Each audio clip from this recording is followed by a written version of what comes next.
Falar sobre direito imobiliário é falar de um campo vasto que desempenha um papel essencial na proteção de transações, que vão desde a locação de imóveis ao sonho da casa própria, registros, uso capião e acordos comerciais de grande escala.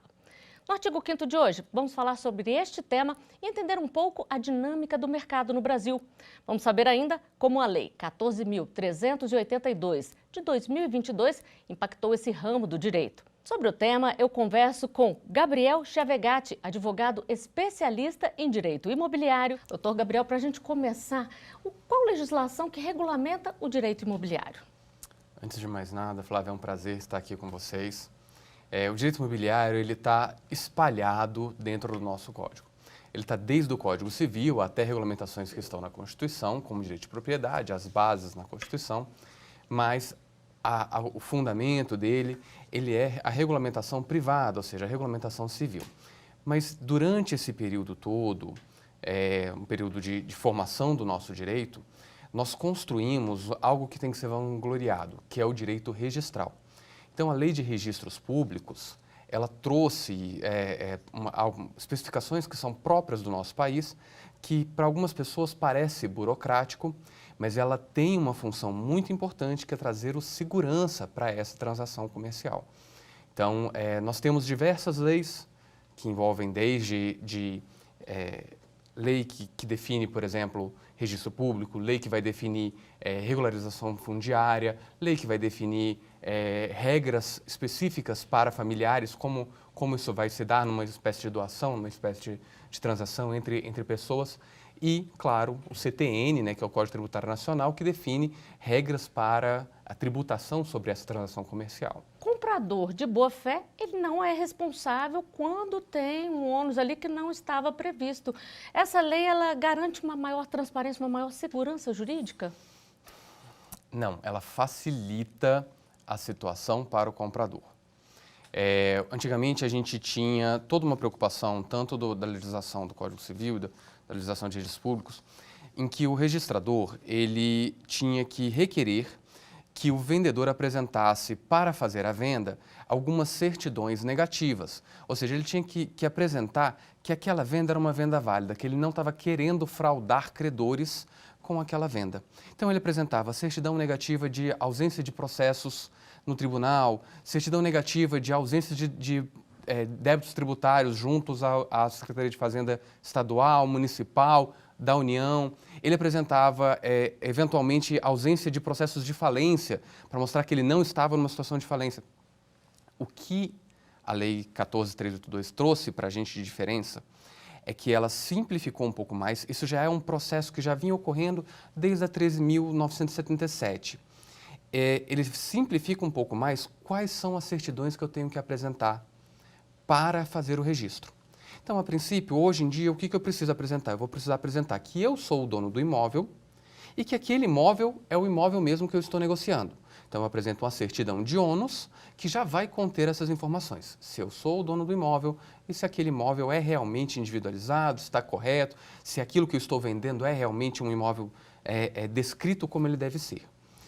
E eu tenho que apresentar também algumas certidões tributárias, de débitos tributários, mas somente. Doutor Gabriel, e como é que a pessoa que quer comprar um imóvel deve fazer para ela se proteger? Onde é que ela pode ir?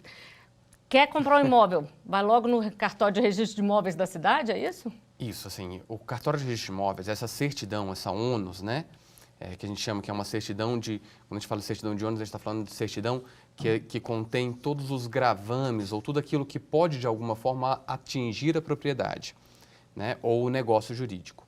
Essa certidão de ônus, ela é disponível para qualquer pessoa, ela é pública. Não significa dizer que ela é publicada dentro de um jornal ou nada parecido. Significa dizer que ela é acessível por qualquer pessoa. Então, quando a gente fala que um dos princípios do direito registral é a publicidade, é isso. Qualquer pessoa pode, no cartório de registro de imóveis da localidade, então da localidade do imóvel, eu vou até o cartório. Hoje em dia, até depois da lei que desburocratizou essa situação, a gente tem a possibilidade até de retirada dessa matrícula via online. Como agir num caso de atraso na entrega de um imóvel comprado na planta? Doutor Gabriel, esse é um problema que muita gente passa, né? A incorporadora promete ali que vai entregar numa época e geralmente não cumpre, né? A gente teve um boom imobiliário, né, que trouxe diversas incorporadoras, as incorporadoras não estavam conseguindo entregar, o STJ atuou, criou um precedente, criou bases e depois foi convertido em lei com base nesse precedente. Então, a incorporadora, ela tem em seu benefício 6 meses de prazo estendido. Então, se ela promete entregar numa data certa, passados 6 meses, ela ainda pode entregar aquele imóvel e ela ainda está no prazo dela. Não conseguiu entregar, se por acaso não conseguiu entregar, antes da entrega das chaves, a pessoa tem o direito de rescindir. Passou a entrega das chaves, então ela foi chamada para receber as chaves, ela pode receber alguma indenização pelo atraso, mas não pode rescindir de maneira alguma, porque aí ela a incorporadora cumpriu a parte dela no contrato. Doutor Gabriel, o que o direito imobiliário fala dessa questão de doação de imóveis? Então, nós temos que ter muito cuidado. A doação de imóveis é uma transmissão da propriedade, né, de forma gratuita ou onerosa, quando a gente fala em algum tipo de restrição, não em valor, mas em alguma contraprestação específica para a doação. Em princípio, você precisa fazer via escritura pública, ou seja, como o Dr. Emerson já explicado, você vai até o cartório de notas e você vai fazer aquela doação através de uma escritura que vai ser orientada por um tabelião. Ele vai auxiliar na redação desse contrato, você vai recolher um imposto, que é o Imposto de Transmissão de Causa, Morte e Doação, que é o ITCMD ou ITCD, as duas formas são aceitas. E aí você vai registrar aquela doação. Em tese, você tem possibilidade, você tem restrições específicas para doação a familiares diretamente, porque pode configurar um adiantamento de herança ou alguma espécie de transmissão que prejudique herdeiros ou outras pessoas. Outra regulamentação bem forte nesse sentido é que a pessoa não pode doar todo o patrimônio dela, sob a pena dela não ter um mínimo existencial. E o inventário, em caso de falecimento de quem é o proprietário ou foi o proprietário, é fundamental, né, doutor? Sim, o inventário vai dar... A gente tem um princípio que é um princípio muito importante do direito civil, né, que é o princípio da Sanzini, que é a propriedade se transfere no momento do falecimento. Então, a propriedade em si já se transferiu.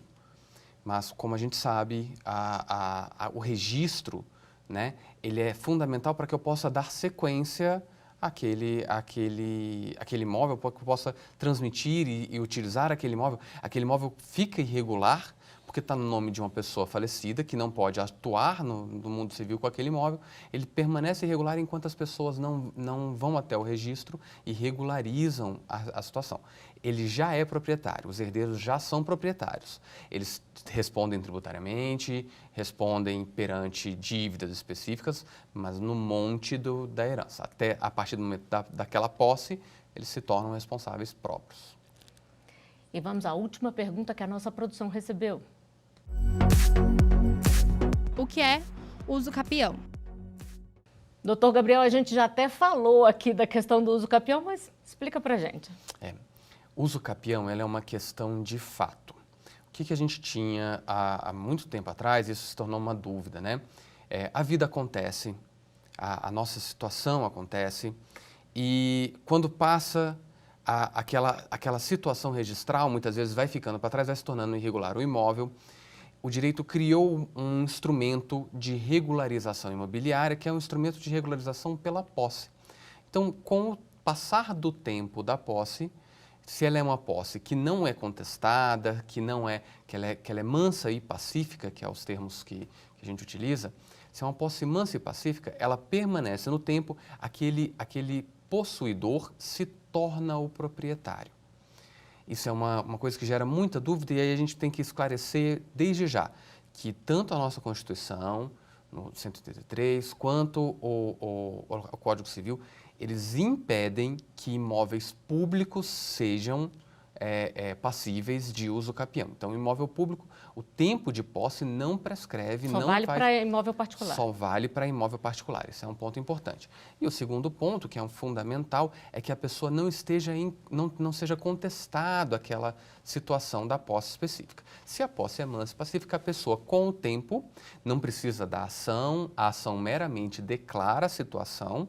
Então, com o tempo de posse mansa e pacífica, com o uso manso e pacífico, ela leva para si o imóvel, para a sua propriedade, para o seu patrimônio.